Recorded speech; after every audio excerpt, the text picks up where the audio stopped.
Ever wonder what happens when the patriotism you re-raised with clashes with the harsh reality of war?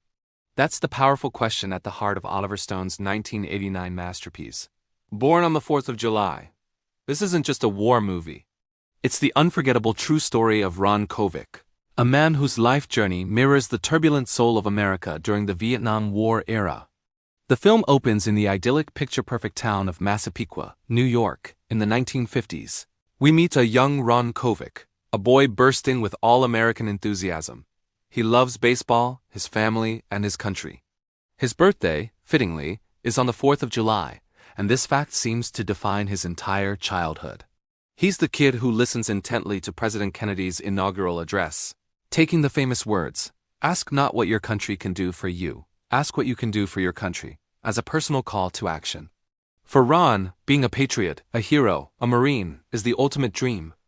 As he grows into a strapping high school athlete, played with incredible intensity by Tom Cruise, that patriotic fire burns brighter than ever. He's a wrestler, driven and determined. When Marine recruiters visit his school, their crisp uniforms and talk of honor, courage, and commitment are irresistible. Ron, along with his best friend, eagerly enlists, convinced they're heading off to fight for freedom and stop the spread of communism. He leaves behind his family, his high school sweetheart Donna, and the simple life he knew, filled with a sense of noble purpose. He's going to be a hero. Then we're thrown into the chaotic, brutal reality of Vietnam. The neat black-and-white morality Ron believed in is instantly shattered. The jungle is a terrifying maze of fear and confusion. During a frantic firefight, Ron accidentally shoots and kills a young new private from his own platoon. The horror of this mistake haunts him. Later, his unit participates in a raid on a village that results in the deaths of innocent civilians, including women and children. The clear lines between good and evil, right and wrong, dissolve into a muddy, bloody gray. Ron tries to report the civilian casualties to his commanding officer, but he's told to forget it, to sweep it under the rug. The system he believed in, the one that promised honor, is already showing its cracks. Ron's personal war culminates in a devastating injury. During another chaotic battle, he's shot, the bullet tearing through his spine. The injury is severe, leaving him paralyzed from the chest down.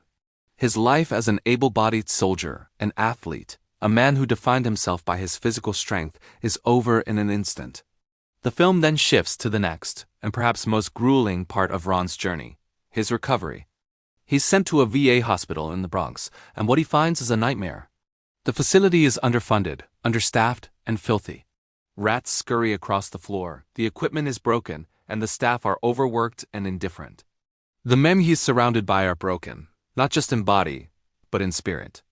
They are the forgotten casualties of a war nobody back home wants to think about. There's no glory here, no heroes welcome. There's just pain, neglect, and a crushing sense of abandonment. Tom Cruise's performance in these scenes is gut-wrenching. He perfectly captures the rage, despair, and helplessness of a man stripped of his dignity. Ron fights with the nurses, clashes with other veterans, and sinks into a deep, alcohol-fueled depression. The country he sacrificed everything for seems to have forgotten him entirely. After being discharged, Ron returns to his family's home in Massapequa, but it's not the triumphant return he once dreamed of. He's a different person, and his home is a different place. The stairs he used to run up are now an impossible obstacle. His family struggles to understand what he's been through. His father is quiet and pained. His mother clings to her faith and patriotism, unable to accept the bitter man her son has become. Simple things, like a family dinner, become battlegrounds for political arguments. Ron feels like an alien in his own home, his wheelchair a constant, glaring reminder of everything he has lost. His relationship with his old girlfriend, Donna, has also changed. She's now a college student involved in the anti-war movement, and their worldviews have diverged completely. Driven by a mix of anger and a desperate need for escape, Ron heads to Mexico, to a place nicknamed the Village of the Sun, where other paralyzed veterans have gone to live out their days in a haze of tequila and regret. Here, he meets Charlie, another veteran played by Willem Dafoe. Their interactions are raw and explosive. They get into a drunken, brutal argument in the middle of the desert, screaming their pain and guilt at each other, culminating in a pathetic wrestling match on the ground. Two paralyzed men trying to destroy each other because they can't destroy their own memories. It's a rock-bottom moment for Ron. He realizes that running away and drowning his sorrow won't heal him. It's in this desolate place that he finally begins to confront his past, including confessing to the family of the soldier he accidentally killed in Vietnam. This act of confession, though painful, is a crucial turning point. Ron returns to the United States, but he's no longer the same man. The patriotic boy is gone, replaced by a man with a new mission. He's found a new war to fight, but this time the battlefield is at home.